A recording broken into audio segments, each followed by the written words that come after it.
Now I'd like to talk about laying and interpreting cards, especially with more of this insight tarot kind of situations. You can see that I use basically 3 cards. I do sort of this fortune cookie style thing, interpretation, and then basically what it is it's application, application, application.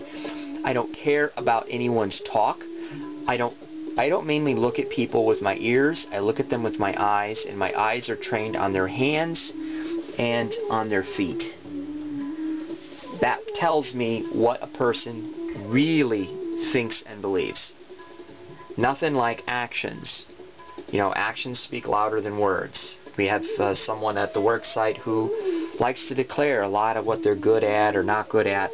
And again, you know, hey, let's look at the, you know, that's kind of actually spell casting. So, you know, I see through the illusion, and you know, sometimes they're right and sometimes they're a little exaggerated. So they're casting a really deceitful spell. So what it is in the Golden Dawn system, you have 3 cards. You may have seen in my method that I did, which is a variation of Paul's method. Basically what it is you have every 3 cards you have a significator, and the center card is the significator. And instead of having fixed positions that mean something like past, present, future, you create a story. It's much more loose and it has a big intuitive feel. So even though this looks a lot more like systems based, and it is systems based, kind of a systems based approach, you're going to find a lot of room for intuition. And you need, to be honest, this is often like one of the dirty little secrets, you need a big kind of skill set coming into this where you can think archetypally. This is why I lean a lot on Carolyn Mays.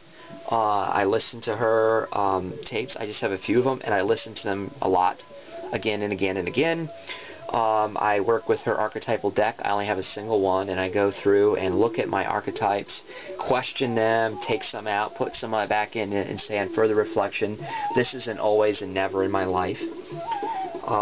And so I think in those kinds of terms, and so I like the astrology, not so much about the chart, but just the symbols meaning things, and having very distinct kind of psychological or characteristics, and looking at those in the same way that the chakras do. It's very rough and ready, down to earth, hands and feet, you know, kinds of things. Let's look at what people do. Let's look with our eyes and not listen with our ears for what people really believe.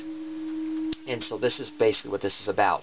And one of the things, again, is you want to question yourself again and again throughout the day, what were my 3 cards? So the significator is your center card. And so what it is I take these, I'm going to pile them back up, and I'm just going to put them on a deck. So this is artificial, okay? This is not my reading for today. You already saw that. And so I put one, oops, let me move that a little bit so you can see how I do this. They all go in the corners. So first card I pull goes there, second goes up there, that's the significator, and here's the third one, the flank. And then what I do is I go ahead and I just put the deck here, is I go ahead and flip these cards.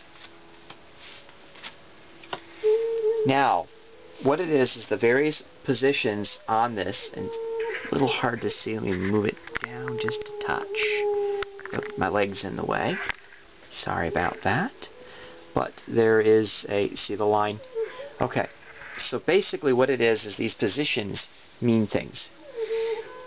For the center card, this means strong, somewhat strong. Neutral, this area, weak. So weak, neutral, somewhat strong, SS, strong, starting position. Flank cards. Starts, strong, neutral, weak. Strong, neutral, weak. Starting position. So some wise guy's going to say, or gal, again, strong, neutral, weak. Strong, neutral, weak. Someone's going to say, what about somewhat strong for flanks? For some reason in the Golden Dawn system, there is no somewhat strong for flank cards. So you have basically a very finite number of relationships of elements, and this is major elements of the cards. So if we had a court card here, like say the Queen of Wands, I think actually she's pretty close to what I was looking at. Okay, Queen of Wands. Here she is. She's technically a fire. We go with her background suit, and that would determine where she fits. But we would look at, for subtlety's sake, the fact that she's also water. So, working from these assumptions, when you have 3 of one element, everything is strong. So the significator, strong, flank, strong, flank, strong. Strong, strong, strong. So in my book, when I'm going along, what I would write is much like I did for today. The date, and then I just go right ahead. S, relationship, S, relationship, S. Strong, strong, strong. Now, when they are water or earth, it's strong, and I like receptive better than passive. Passive sounds like the confusion people make with meek and weak. To be meek is good, but to be weak is not good. Meek is a choice. It means you choose to be compassionate and humble. Weak means you're bowing out and allowing other people to have your power. So, with all waters, all earth elements, remember, we go with background. If there was, like, say, the Knight of Cups in the Thoth, which is the King of Cups, which is fire, water, he would still be a water in this case. So they are all strong and receptive, meaning maybe go with the flow, maybe more of a wait and see, or react to what happens, or take it in stride, let go and let God. If it was 3 fire or 3 air, it's strong and active. Now some people say very strong, but strong, very strong. You can add that distinction, and that's a nice subtle flavor, but again, make your decision and be careful. So now let me get into some of the variations when you don't have 3 of the same